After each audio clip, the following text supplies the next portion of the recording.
Pessoal, muito boa noite a todos que estão aqui, Salão de Estudos, Centro Espírita Vinhos do Senhor aqui em Pouso Alegre, a todos que nos acompanham através das redes sociais, sintam-se como se estivessem aqui conosco. E antes de reiniciarmos o estudo dessa semana, é sempre muito bom realizarmos aqueles momentos em que desvinculamos o nosso pensamento do mundo lá fora, das obrigações, das lutas, dos desafios, e voltamos o nosso pensamento às coisas do Espírito, a Deus. Sempre é muito salutar, em quaisquer momentos da nossa existência, darmos uma pausa e respirarmos em clima mais elevado, buscando no Pai o equilíbrio para os nossos dias, agradecendo a Ele todas as oportunidades que Ele nos dá de aprimoramento, de aprendizado, de luta, pedindo a Ele a força imprescindível para bem vencermos os desafios que a vida nos coloca, já que somos sabedores de que tudo aquilo que acontece conosco tem uma razão de ser. O acaso não existe nos códigos divinos, e sim causa e consequência. E estamos momentaneamente dentro de um corpo de carne, objetivando melhorar a nossa condição espiritual. Que Deus abençoe os nossos esforços em melhorar. Que tenhamos cada vez mais uma visão espiritual de nós mesmos, uma visão espiritual das pessoas que estão ao nosso redor, uma visão espiritual da vida, para que vivamos melhor, mais alegres, mais leves, sabedores que somos da nossa imortalidade. Que assim seja. Pessoal, seguinte, dando continuidade do livro Céu e Inferno, ou a Justiça Divina segundo o Espiritismo, na semana passada nós começamos a segunda parte dele, o primeiro capítulo da segunda parte, que fala justamente a respeito do momento da morte, o chamado passamento, ou a passagem. E foi muito bom aquilo que o Sr. Gilberto acabou de ler para nós, já que muita coisa que foi lida agora há pouco se encaixa perfeitamente nos comentários que Kardec faz aqui e que nós iremos buscar repassar a todos nessa conversa que fazemos toda sexta-feira. Começamos isso na semana passada e falamos a respeito da preocupação, que é uma coisa muito comum e muito natural, mesmo dentre os espíritas, a respeito da morte. Será que a gente sofre no momento da morte? Vimos que Kardec faz toda uma série de comentários e de ponderações, comenta para nós a respeito do perispírito, fala que o corpo, em verdade, é só um instrumento das sensações, que o espírito, ou a alma, é que é a sede real das sensações boas ou das sensações ruins que experimentamos. Vimos aqui, na semana anterior, que Kardec coloca que a ligação existente entre o corpo espiritual, que é o corpo da alma, um corpo sutil, um corpo energético, a ligação desse corpo com o corpo de carne é que nos dá a medida do sofrimento que nós iremos passar durante o nosso desencarne. Kardec coloca muito aqui a questão da coesão. O que é coesão? É a força de ligação das moléculas desse corpo energético com as moléculas do nosso corpo carnal.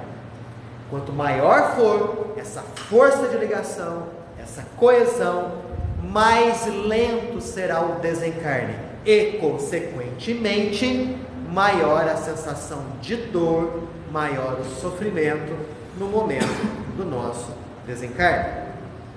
Vimos a questão da perturbação também, que é aquele momento em que, quando acontece a passagem do campo físico para o campo espiritual, quando estamos desencarnando, uma espécie de entorpecimento acontece com o espírito. Ele perde a consciência, de tal sorte que quase nunca acompanha o último suspiro.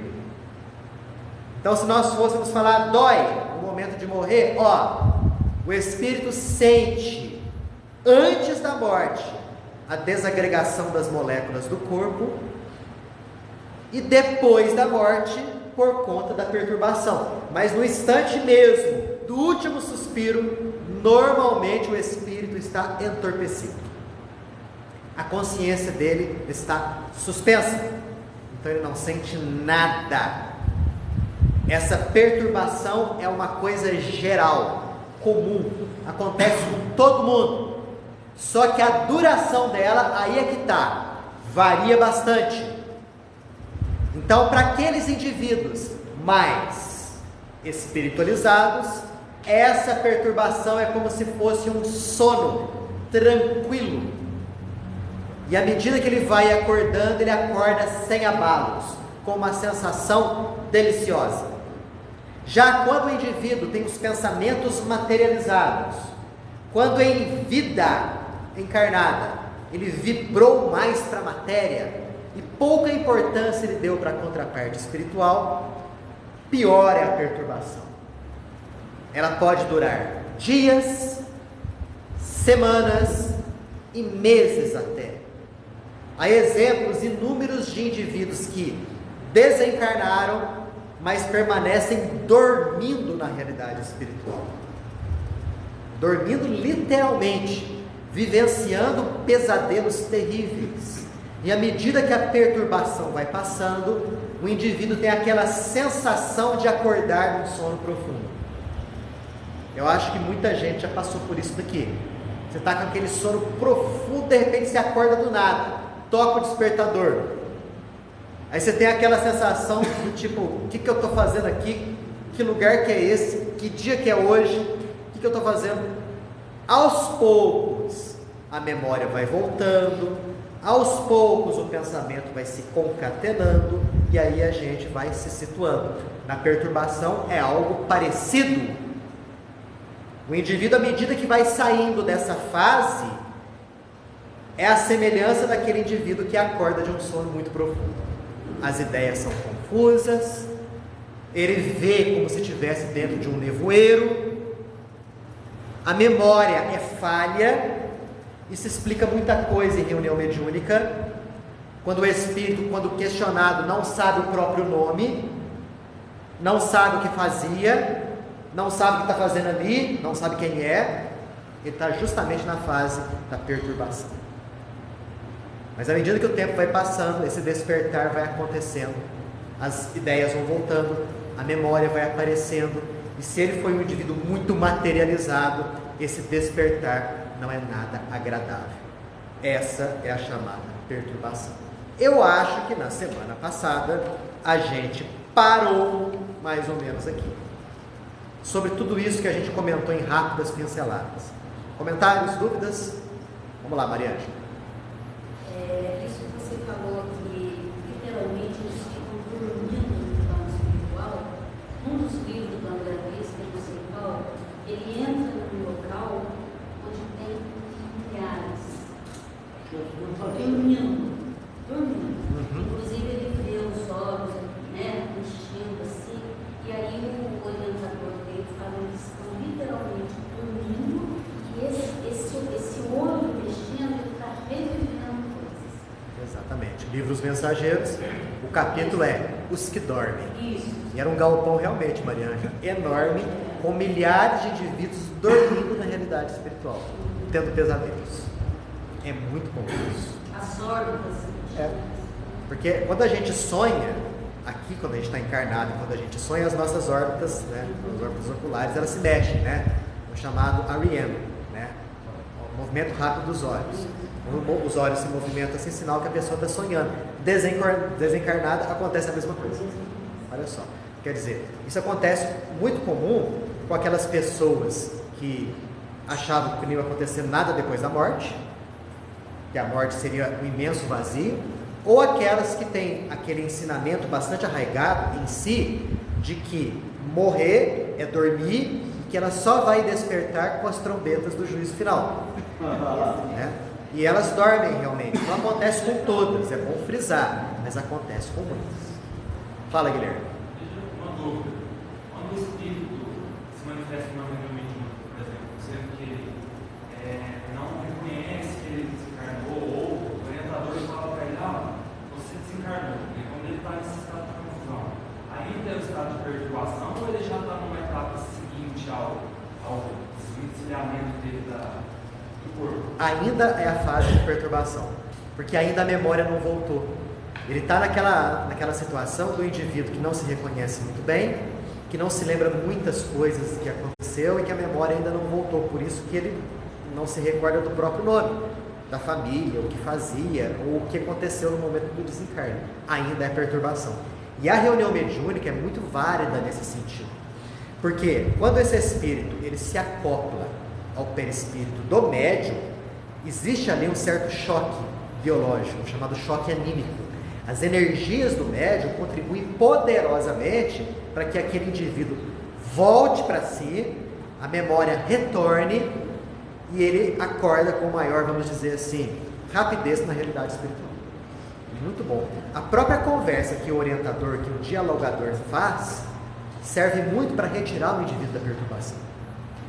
Isso é o arroz com feijão de muita reunião mediúnica aí, né? Pessoas que morreram sem saber que estão mortas. Como fica o espírito dessa criancinha que foi morta semana passada por uma bala perdida, com menos de 5 anos de idade? Como fica esse espírito? Então, considerando que o espírito ele é multimilenar e que só o corpinho tinha só 5 anos de idade, vai depender muito do padrão vibratório daquele espírito. Vamos supor que fosse um espírito, né, sem assim muitos comprometimentos kármicos. Podemos ter absoluta certeza que foi devidamente socorrido por equipes espirituais. Agora, se é um espírito profundamente endividado com a lei, ainda bastante arraigado em termos materiais, mesmo sendo criança, o auxílio não vai ser tão rápido e de tão bom nível assim. Então, tudo varia de acordo com o nível espiritual, mesmo sendo criança. Porque o espírito é multimilenar. Ô Daniel, e a sensação de quase morte que algumas pessoas, que tem até livros escritos, é abordado nesse livro ou não? Nesse livro não. Ah, boa pergunta. As experiências de quase morte. Por que não é abordado tanto aqui nesse livro? Eu acho, recordo aqui, não tem nenhum caso a esse respeito aqui. E na obra de Kardec, nas obras básicas, também não me recordo de nada. Pode ser até que tenha uma outra citação. Mas por que esses casos começaram a ficar tão frequentes de umas décadas para cá? Vamos ver quem sabe. O que vocês acham? Vamos provar a vida para a morte. Experiências de quase morte. O indivíduo, né, é dado como morto, o coração para de bater, para de respirar, daí alguns minutos ele volta. E volta descrevendo coisas que ele viu na realidade espiritual. A chamada EQM, experiências de quase morte.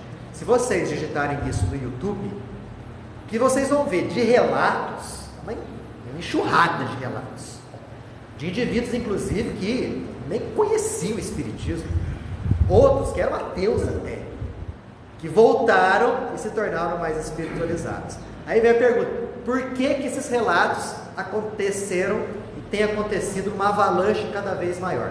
Provar a existência de vida após a morte. Mas uma coisa colaborou muito com isso: o avanço da medicina. Porque na época de Kardec, o sujeito tinha uma parada cardiorrespiratória, Quem disse que voltava? Coisa mais difícil do mundo. Agora, com o avanço da medicina, as pessoas elas estão sendo ressuscitadas com muito mais facilidade e frequência, em ambiente hospitalar, inclusive. E aí o que acontece? É mais fácil dela voltar e recordar o que ela viu do lado de lá. A existência do túnel, né, luminoso. Normalmente aparece um ser de luz, às vezes um parente, né? Aquela sensação deliciosa de leveza. Muitos relatam, olha, não queria voltar de jeito nenhum, mas aí o ser de luz fala, tu tem que voltar, você tem compromisso para fazer do lado de lá, né? E aí a pessoa volta. Os relatos são inúmeros. E ó, uma grande comprovação científica a respeito da existência de vida após a morte. Não tenha dúvida que acontece com muitos indivíduos dos mais variados níveis. Só um segundinho, Lenise. Fala, Geraldo. Para quem tiver interesse, existe um livro, audiolivro, na verdade, está lá no YouTube, de um neurocientista americano que teve uma experiência de quase morte, e ele relata tudo isso. O plano espiritual antes da EQM, que ele passou por coma durante 7 dias. Então, antes da EQM, ele se considera sério. Ele levava a esposa para a igreja e tal, assistia aos cultos junto com a esposa, mas para ele aquilo ali era, entre aspas, balela, né? Não fazia sentido para ele. Porque ele, como neurocientista, né, estudante do próprio cérebro, ele entendia as ligações físicas, as sinapses ocorridas no organismo em si, né? E depois da experiência de quase morte, que ele lembrou, ele começou a se lembrar dos detalhes aos poucos, né? Não lembrou tudo também, quando ele voltou. Então ele teve na realidade espiritual superior e inferior. E ele conta que no livro ele conta tudo como se fazia, como se ocorria para ele cair e como ocorria para ele se elevar. Olha só. Quem tiver interesse é Ibn Alexander III. Ibn Alexander III. O audiobook dele, de um neurocirurgião que passou 7 dias em coma e relata coisas da realidade espiritual. Está lá no YouTube, o audiolivro, 4 horas e 16 minutos. Maravilha. Quem tiver interesse nisso. Maravilha, Geraldo. Porque é os relatos de um neurocientista, né? Então que era cético, né? E eu vou me atrever a perguntar, ele voltou como? Em termos desse ceticismo? Totalmente mudado. Porque a experiência, né, Geraldo? Ele viveu aquilo. Ninguém contou para ele. É outra coisa. Só um comentário, né? Também ao contrário, quando a pessoa está próxima do desencarne, alguns relatos, algumas falas de pessoas que ela começa. Exato, muito. Eu tive essa experiência quando uma tia minha, a pessoa estava bem próxima de desencarnar, e no hospital ela falava assim, de pessoas que ela tinha conversado, que ela tinha visto, falando que não tinha mais relação. É um avistamento de seres desencarnados. Por que está acontecendo? Porque num desencarne, numa idade muito avançada ou por doença, os laços que unem o corpo físico ao corpo espiritual já vão se desatando. Então o indivíduo ele começa progressivamente a viver muito da realidade espiritual, mesmo não sendo médium. E aí ele começa a enxergar parentes desencarnados e conversar com eles. Aqueles que têm uma visão materialista da vida falam, coitado, já está delirando. Ou, está faltando oxigênio no cérebro. Mas é verdade que realmente a pessoa está vendo os parentes ali. O Daniel, fazendo um paralelo, né, com essa pessoa que está prestes a desencarnar, que está mais do lado de lá do que do lado de cá, são as crianças também, né? Ah, sim. Mesma coisa. Sim. Conversando com o amiguinho invisível. estão mais do lado de lá ainda. do que aqui. Perfeito. Porque o que acontece? Na criança, o processo reencarnatório só se consolida por volta dos 7 anos de idade. Então, como os laços ainda não estão muito fortalecidos, é muito comum a criança ter certos acessos à realidade espiritual. Aí, os amigos invisíveis que vêm brincar, não são invisíveis para ela. Para os outros, sim. Para a criança, não. No livro Ícaro Retrido, o espírito que foi Santos Dumont afirmava que tinha muitos pesadelos logo no início, quando ele passou pela. Ele saiu do processo de quase-utilização. Mas os espíritos que o acompanhavam disseram que não podiam impedir os pesadelos, que ele ficava revivendo o momento do enforcamento. Mas eles amenizavam os efeitos psicológicos daquele trauma, com passes. E eu já vi em outros livros também que muitos desses espíritos ficam dormindo e sonhando por muitos anos, talvez, eram evangélicos e muitos deles espíritas também. Porque não acreditavam que, como espírita, ia ter que passar por aquilo. Ia acontecer com eles. Acontecer com eles também. É parte do processo de resgate esses pesadelos, ou não? Eles podem ser amenizados e até. Eles podem ser amenizados, mas segundo aquela lei, de a cada um segundo as suas obras. Os benfeitores espirituais, eles sabem pesar muito bem quando que o indivíduo se faz merecedor de uma intervenção como essa. Ou quando ele se coloca refratário, fica muito difícil o próprio auxílio dos benfeitores espirituais. No caso do Santos Dumont, que estava em avançado processo de perder a forma perispiritual para ficar na forma de um ovoide, ele foi resgatado das cavernas, das furnas do astral inferior. Quer dizer, já tinha passado por um processo longo de resgate, de expiação na realidade espiritual. E para situações como essa, o reencarne tem que ser para ontem.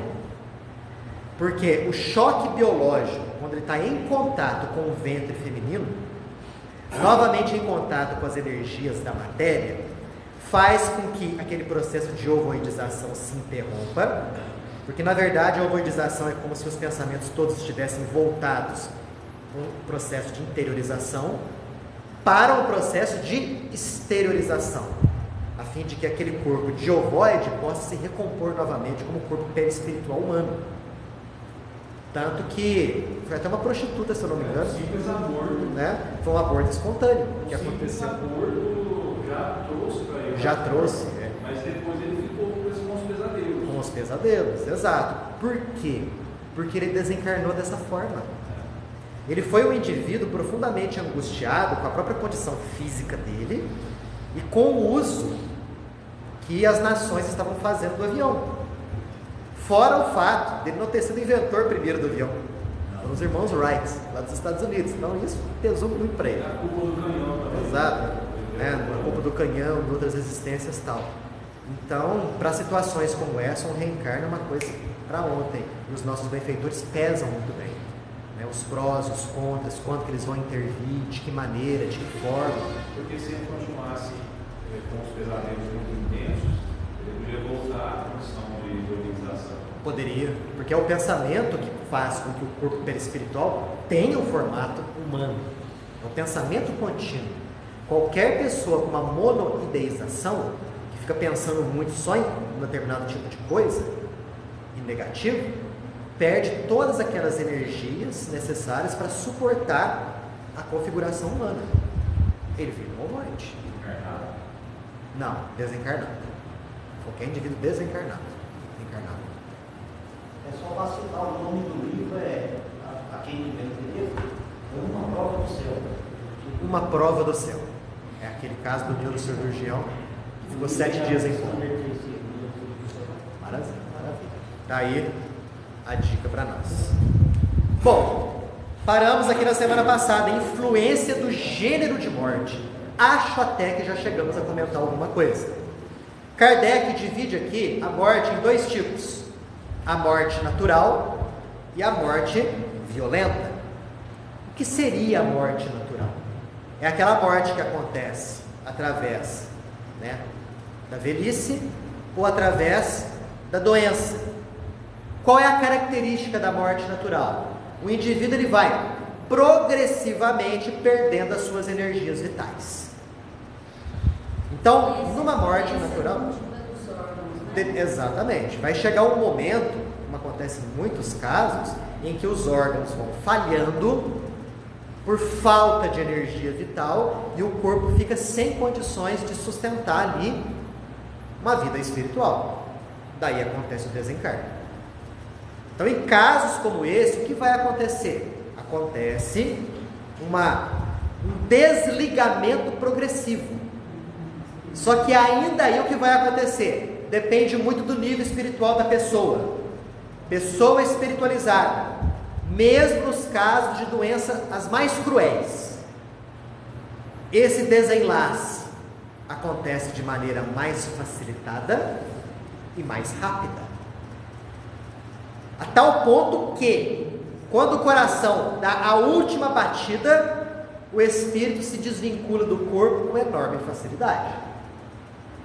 A perturbação nesse caso é rápida, como se fosse um sono gostoso, né? E o despertar tranquilo e delicioso, segundo aquilo que Allan Kardec fala aqui. Há situações de pessoas tão espiritualizadas que antes mesmo do corpo deixar de funcionar, ela já está desencarnada, já está consciente e acompanha o último bater do coração. Olha só, nós vamos chegar num nível desse. Não sei se nessa vida, mas em alguma vida futura nós vamos chegar a desencarnar dessa forma.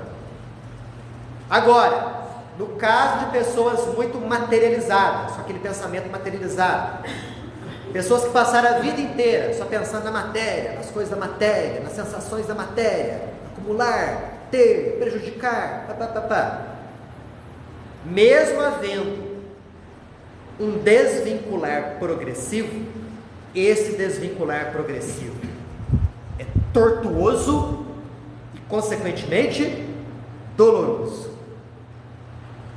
Kardec relata aqui casos de indivíduos nas convulsões da agonia. E aí a explicação pode ser duas. Ou o espírito quer sair do corpo a qualquer custo e não está conseguindo, porque os laços que unem o corpo espiritual ao corpo físico estão muito fortes, e estão muito fortes porque ele foi materialista a vida inteira.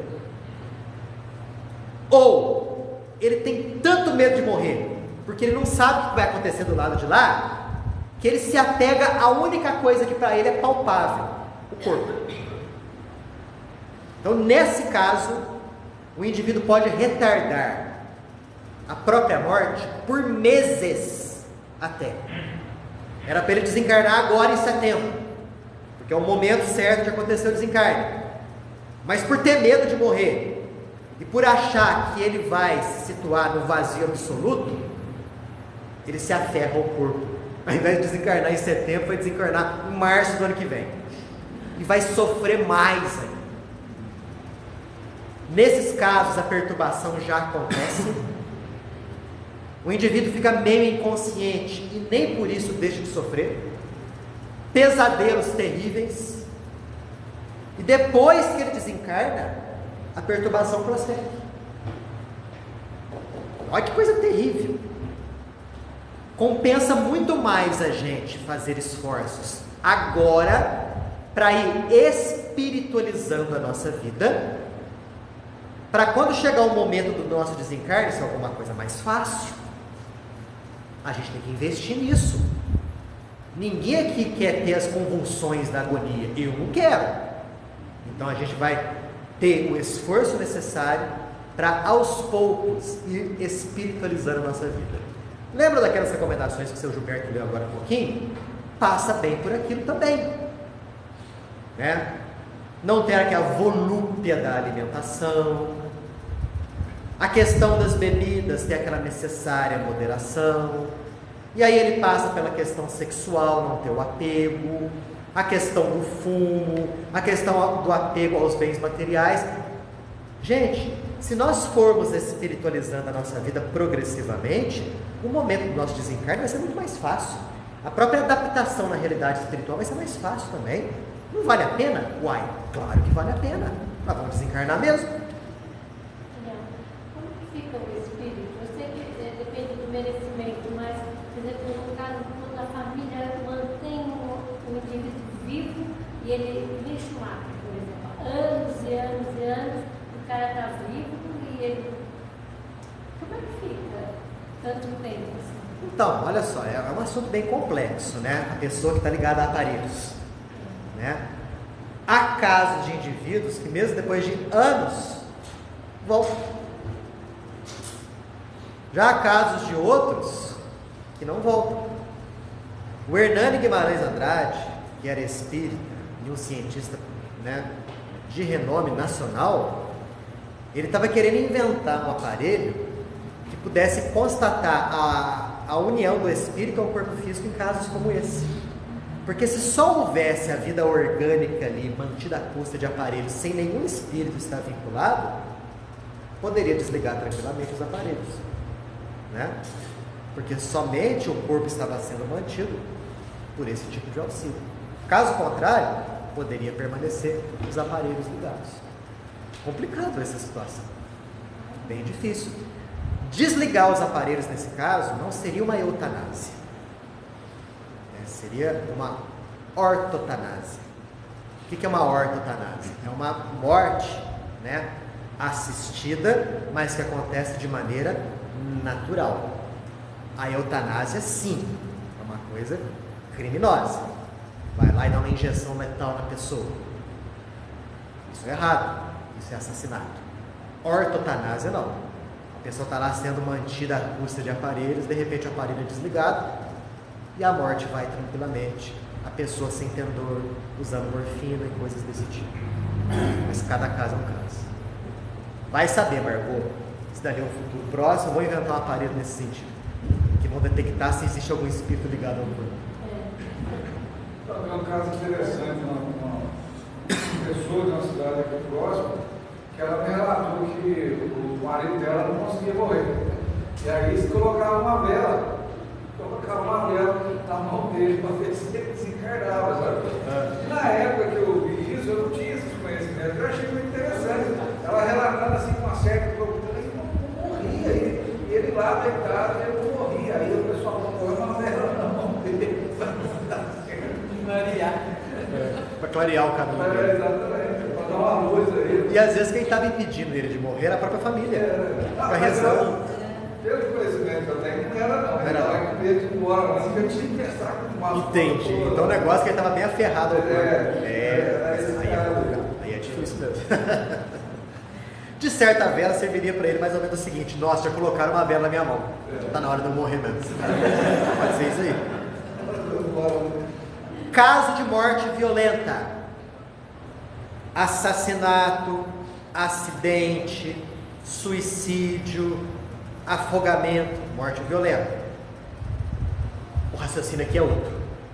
Porque a vida orgânica acaba sem nenhum desligamento prévio. O desligamento vai acontecer depois do desencarne. Então é muito comum, em situações como essa, o espírito ficar um tempo mais ou menos prolongado sem saber direito o que está acontecendo. Ele não sabe se está vivo no corpo ou se está vivo fora do corpo. Quanto mais o indivíduo é aferrado à matéria, mais esse estado se prolonga. Há situações extremas de indivíduos materialistas, materialista mesmo, não acredita em Deus, não acredita em nada, ou de muitos suicidas, não são todos, mas muitos, em que os laços permanecem e ele acompanha o processo de decomposição do próprio cadáver, sentindo as repercussões, as dores da desagregação da matéria do corpo. Triste e doloroso casos como esse. No livro Obreiros da Vida Eterna, quando André Luiz relata o desencarne de Dimas, que era um indivíduo assim, portador de enorme crédito para a espiritualidade superior, quando ele vai até o cemitério, né, para ver o corpo de Dimas ser depositado ali na terra. Dimas já havia sido recolhido, estava em boa situação. André Luiz observa no cemitério inúmeros espíritos sentados no túmulo, com aquele cordão prateado, sem estar prateado, como se fosse uma mangueira sem vida, ligando a cabeça deles e descendo túmulo abaixo até o cadáver. Pessoas que não tinham as mínimas condições de se afastarem do corpo físico. Por quê? Porque viveram a vida em termos muito materiais, ou desencarnaram de uma maneira atroz, buscando a morte. E sabe-se lá por quanto tempo ela vai ficar, essa pessoa desencarnada, ligada aos próprios despojos orgânicos. Situação triste, situação difícil. Agora, mesmo nas mortes violentas, se foi um indivíduo bem espiritualizado, uma pessoa que vibrou para o bem, uma pessoa boa, honesta, sincera, essa pessoa, o desenlace dela vai ser muito mais facilitado e ela vai se reconhecer com maior prontidão na realidade espiritual, fora que ela vai ser credora de um resgate por parte dos benfeitores espirituais. É outra coisa que a gente tem que pensar. Você vai querer ser resgatado pelos amigos espirituais, pelos teus parentes ou por um bando de obsessores? É a escolha que a gente tem que fazer, porque vai chegar o momento do nosso desencarne. Que tipo de companhia eu quero ter ao desencarnar? Nossa, Daniel, não posso pensar nisso. Uai, você não pode pensar nisso por quê? Imortal você só é em termos espirituais, fisicamente você não é. Então, passar a viver da melhor maneira possível aqui é investimento para benefícios futuros. É assim que a gente tem que pensar. Sobre esses dois tipos de morte aí, alguém quer comentar alguma coisa? Fala. Sim.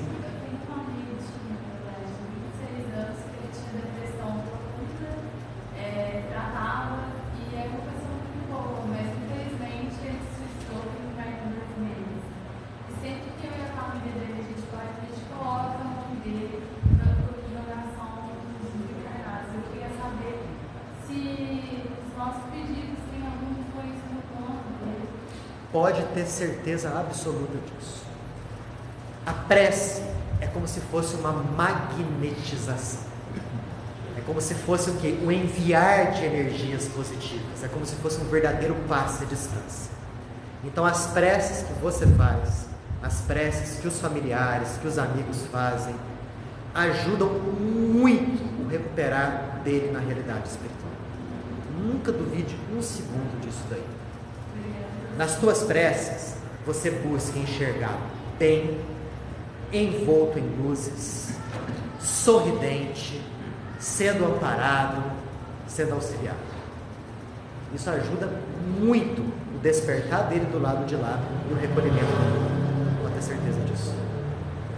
Deus nos desampara muito. Sim. Eu era vereador, eu atendi uma senhora que já estava próximo do desencarne. Mas a filha queria manter e tal, quando eu chamei ela para particular, eu falei, ó, ainda, o que você acha que eu ajudar ela em paz? Deixa ela aí.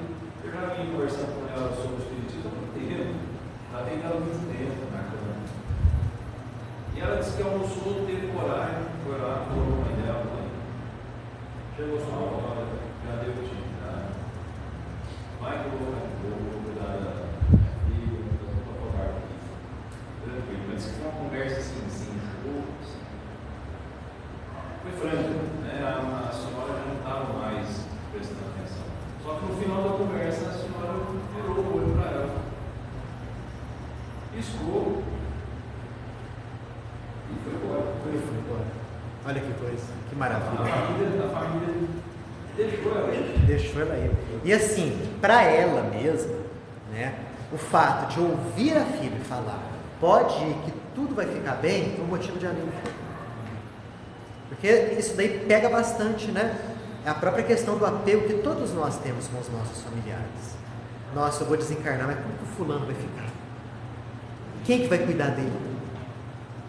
Será que ele vai saber se virar bem sem mim? Então esse tipo de pensamento nos retém ao corpo físico. Então nós devemos fazer de tudo, enquanto ainda estamos na carne, para promover esse desvincular. Desvincular, gente, não estou falando para deixar de amar. Não é nada disso. É deixar de ter a posse, o apego. Porque no frigir dos ovos, todos nós somos filhos de Deus.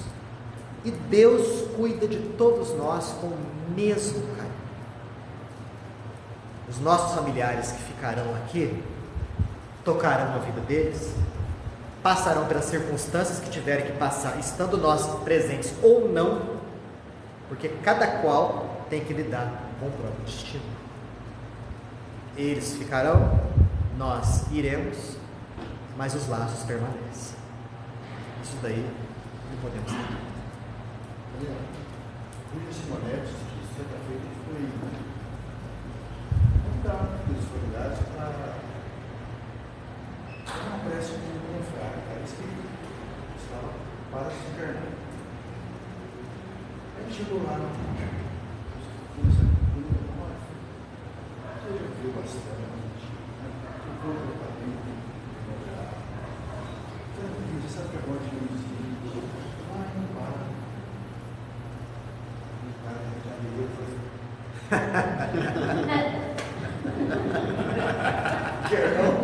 Quero não. Ai, meu Deus do céu. Que coisa.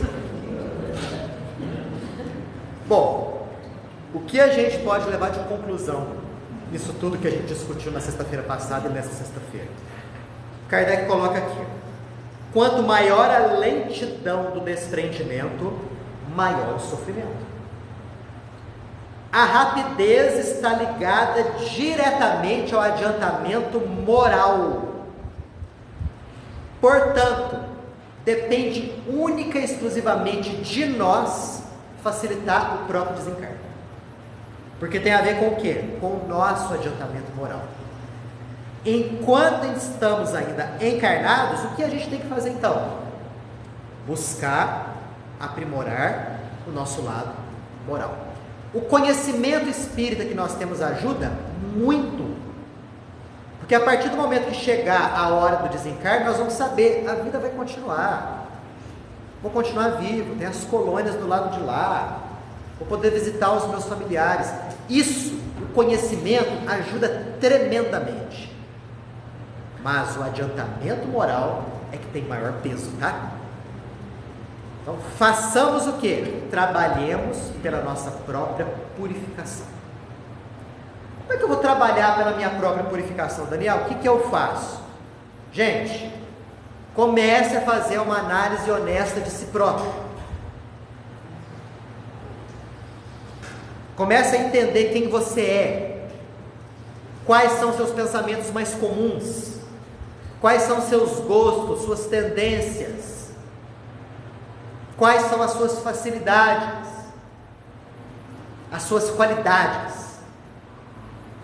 Veja também quais são os seus defeitos, as suas dificuldades, onde você mais erra.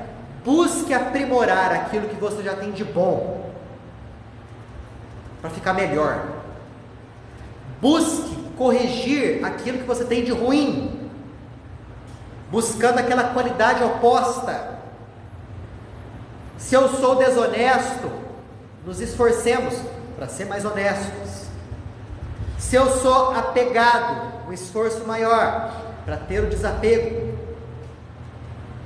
Se eu tenho uma tendência grande, vou pegar os aspectos materiais ali que foram lidos, a bebida, vou diminuir progressivamente. Ao cigarro, à comida, ao sexo, por aí vai. Diminuir progressivamente o apego, que é muito importante. Porque aí a gente vai estar trabalhando para a própria purificação moral. Trabalhando pela própria purificação moral, o que vai acontecer em termos energéticos? O teu corpo espiritual vai ficar cada vez menos vinculado ao teu corpo físico. Você já vai começar a desencarnar anos antes do seu desencarne, de uma maneira mais facilitada. sem tantos abalos. Quando chega um momento vai ser fácil, sem tanta dor, sem tanto sofrimento. Acho que a velhice é bom. Por que a velhice é uma coisa boa, São Gilberto? Explica pra gente. Porque você vai desapegando da comida, do sexo, da bebida, de dinheiro, de administração mais nada. Vai sair devagarinho. É um desapego compulsório. Ninguém conversa com você, ninguém te leva opinião. Vai parar de comer, come sopinho. Olha só, é uma bênção, é um desapego forçado, né, para o indivíduo. Quando chegar no momento supremo ali, acontecer. Essa coisa de ser muito bonzinha assim, né? Eu tenho uma irmã que ela fala assim, eu não posso ser muito boazinha não, porque os dois me levam embora. Para a gente ver essa vantagem aqui, a gente tem que conhecer bem o quê? Tem que conhecer bem o futuro. Né? Para a gente poder trabalhar em prol da nossa própria purificação. Tudo isso que eu falei, na teoria, na palavra, é muito fácil, né? Devemos nos desapegar disso, nos desapegar daquilo. Só que vai tentar fazer isso na prática. Não é uma coisa bem complicada? É uma coisa difícil. Sabe por quê? Porque a matéria dá recompensa rápida para a gente. O prazer do cigarro é rápido. Da bebida é rápido. Do ato sexual é rápido. Da comida, idem. O prazer de ter o dinheiro nas mãos e comprar coisas, a compensação é rápida também. O que a gente tem que pensar? Vou ter que deixar de lado essa compensação rápida, esse prazer rápido, em busca de algo mais sublime, mas que talvez eu não consiga agora, eu vou conseguir depois. Estão vendo o porquê da dificuldade? Estou deixando de lado algo que me recompensa rapidamente, em prol de algo que vai me recompensar a médio e longo prazo. Por isso que é tão difícil. Por isso que o conhecimento espírita é tão importante. Porque a gente vai basear os nossos esforços numa certeza e não na fé. O espírita, ele tem certeza da vida após a morte. Então, para ele falar o seguinte, eu preciso melhorar espiritualmente, é porque ele sabe que isso vai ter consequências palpáveis do lado de lá. E é justamente essa certeza dele que vai dar ao espírita a força para ele trabalhar e corrigir as más tendências. Não é uma fé, é uma certeza. Por isso que a doutrina é um poderoso meio de adiantamento moral. E é um poderoso meio de facilitar o nosso desencarne. Não que as pessoas de outras religiões não vão desencarnar de maneira facilitada. Claro que não, gente. Porque há pessoas boníssimas em tudo quanto é lugar. Um evangélico, um bandista, um católico, um budista, tendo essa purificação moral, pode ter certeza, o desencarne vai ser facilitado, vai ser tremendamente bem recebido do lado de lá. O que eu estou falando é que o conhecimento é um motor que vai impulsionar o indivíduo a trabalhar mais rapidamente pela sua purificação interior. É essa a conclusão de tudo isso aqui que Kardec nos falou. Reconhece o verdadeiro espírito pela sua transformação moral, pelo esforço que faz para domar as suas massas de nascimento. Exatamente. Esse é o verdadeiro espírita, né? Ou seja, o verdadeiro espírita tem que investir na transformação moral. Por quê? Porque ele ainda não é sublimado. O verdadeiro espírita é aquele que trabalha buscando combater as más tendências. E por que ele combate as más tendências? Porque ele tem. É uma outra ideia que a gente tem que tirar do espírito, que é um ser já evoluído. Não. Ele conhece as suas más tendências e ele precisa trabalhar para poder melhorar e poder progredir. Beleza? Mais pergunta, observações, comentários? O fato que aconteceu comigo, meu pai desencarnou tem agora uns 37 anos. Quando ele desencarnou, a intuição que vinha muito forte preces a ele. E foi com o tempo essas intuições diminuíram um pouco, e tem agora uns 2 anos, que não sei se realmente deve ter sido permitido. Eu estava meditando no sofá em casa e ele me veio e me disse assim: agora estou indo em definitivo. Aí perguntei, né? Ele citou o nome numa colônia e depois disso ele não apareceu mais. Mas é o que eu queria comentar, é justamente essa caminhada até ser acolhido. Ou seja, ele já foi em definitivo, ou seja, ele já estava indo lá e já conhecendo a colônia, indo, voltando, até que ele definitivamente ele me falou: agora estou indo em definitivo. E relatou inclusive o nome da colônia que definitivo. Olha só, 37 anos depois, né, Zagal? Então, tinha passado 35 anos. 35 anos. Mas, nossa, 35 anos, quanto tempo para o Espírito não é nada. Né? Às vezes a sensação de tempo dele, do seu pai, esses 35 anos, foi o quê? 1 ano, 2 anos, sei lá. A sensação é muito diferente. Fora E e dentro. aquela outra questão do desencarne, então minha sogra, ela estava internada, entubada no Paraná. Uns 10, 15 dias antes dela realmente desencarnar, veio e foi passado para mim. Ela já desencarnou. E foi se consumar depois de uns 10 dias. Ou seja, ela já tinha desvinculado. O corpo estava sendo mantido através através dos só o aparelhos. corpo na máquina, e pela informação que o mentor me passou, que ela já... Então, olha só, seria interessante até mesmo, né? No futuro, talvez no futuro bem próximo, grupos mediúnicos trabalhem mais proximamente em ambiente hospitalar. Aí a gente poderia receber as informações dos próprios mentores espirituais. Olha só, o sujeito que está no quarto tal, que está ligado aos aparelhos, já desencarnou, pode desligar os aparelhos. Quem sabe? Aquilo que você relatou sobre o Hernani, né? O Hernani. Né? Vai que ele inventa um aparelho também que detecta se há espírito vinculado ao grupo físico. Provavelmente ela já não estava mais vinculada. Exato, já não estava mais vinculado.